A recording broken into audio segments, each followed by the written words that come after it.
Everyone, welcome back to my channel pantua daily blog. হ্যাঁ, গেলাম আর এলাম। ঝড়ের গতিতে গেছি, তুফানের গতিতে, মানে রিমালের গতিতে ফিরে আসলাম বসিরহাট থেকে বাড়ি।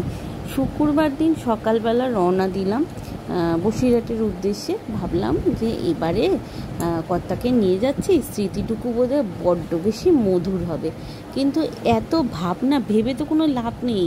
ওই যেটা কপালে থাকার সেটাই হবে, মধুর হবে না তিক্ততা হবে সেটা তো আমার আগে থেকেই মানে ফিক্সড হয়ে আছে যে এটা তোমার এরকম যাবে। তাই আমি যতই মধুর মধুর মধুর মধুর করে চিৎকার করি না কেন, সেটা যে আমার মধুর হবে না সেটাও আমি জানি। আবার যতই তেতো তেতো বলে আমি চিৎকার করি না কেন, সেটা যদি আমার মধুর হওয়ার থাকে তো তেতো হবে কার সাধ্য কী আছে, এরকম হচ্ছে ব্যাপারটা। তো শুক্রবার দিন সকালবেলা 9:20 মাঝেরহাট থেকে যে ট্রেনটা ছাড়ে, ডাইরেক্ট ট্রেন, ওই একটা ট্রেনে আমরা 3 জনে মিলে উঠে বসে পড়লাম। ট্রেনটা বেশ ফাঁকা ফাঁকাই থাকে, বাট সেই দিন থেকেই শুরু হলো প্রচণ্ড পরিমাণ তাপপ্রবাহ, যাকে বলে একদম বীভৎস রকমের গরম। আকাশটা দেখেই মনে হচ্ছে একদম তেড়ে কামড়ে দিতে আসবে। ট্রেনটা ফাঁকা থাকার কারণে নেনু আর নেনুর বাবু তারা দুজনেই দুষ্টুমিতে একদম নন স্টপ ব্যস্ত হয়ে আছে। এখানে আর আলাদা করে কিছু বলার নেই।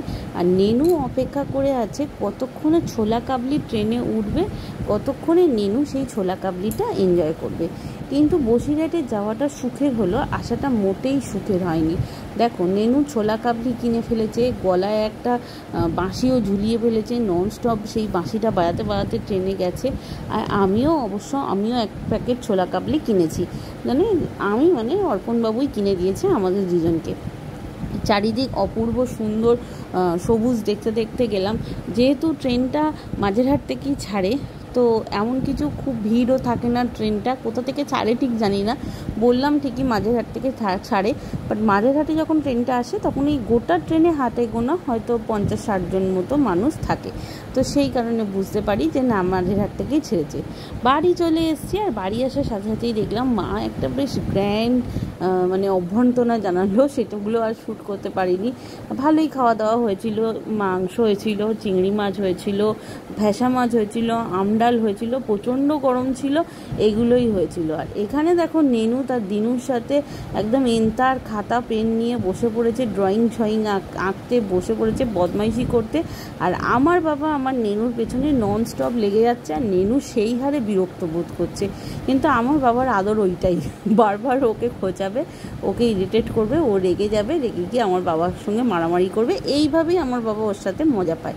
আর কালুমণিকে আলাদা করে কি বলবো, কালুমণি তো আমার বাবার মণি, যাকে বলে কালুমণি, আমার বাবার মণি, যে দুজনের সাথে একদম একই রকমভাবে চিপকে থাকে। দেখো, বাবার সাথে ওর যত খেলা, যা খুশি তাই। মাঝে মধ্যে মায়ের কাছে যাচ্ছে, নেনুর সাথে দেখা সাক্ষাৎ করছে, আবার ফিরে ফিরে আসছে। ওই যে মুখে বল নিয়ে বসে আছে, কতক্ষণে নেনু ওই বলটা নিয়ে ওর সাথে হুড়োদস্যিপানা করবে সেই চিন্তা ওর মাথায় ঘুরছে। যেহেতু মা ওকে নিয়ে বসে পড়েছে, ও একটু বেশি বিরক্ত হয়ে যাচ্ছে।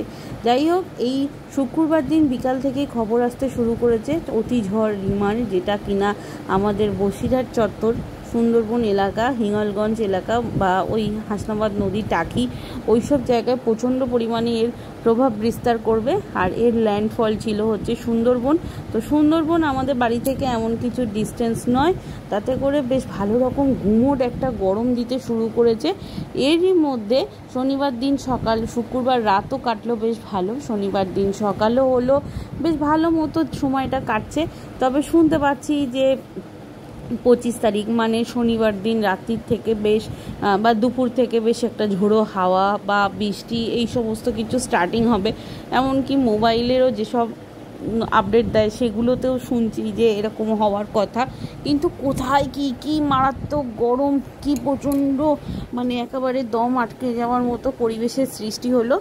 অবশেষে জানা গেল যে না, রোববার দিনকারে 26 তারিখে রিমালের আর কি আসলেই প্রভাব বিস্তার করবে। সে প্রচণ্ড পরিমাণ নিম্নচাপ সৃষ্টি করেছে। এরই মধ্যে শুক্রবার রাত কেটে অবশেষে শনিবার দিন সকাল হলো। আর সকাল হতে না হতেই ঘুম চোখে ব্রাশ নিয়ে দাঁত মাজতে মাজতে মায়ের সাথে বসে একটু কথা বলছি, চায়ের মুখে দিয়েছি, মায়ের সাথে কথা বলছি।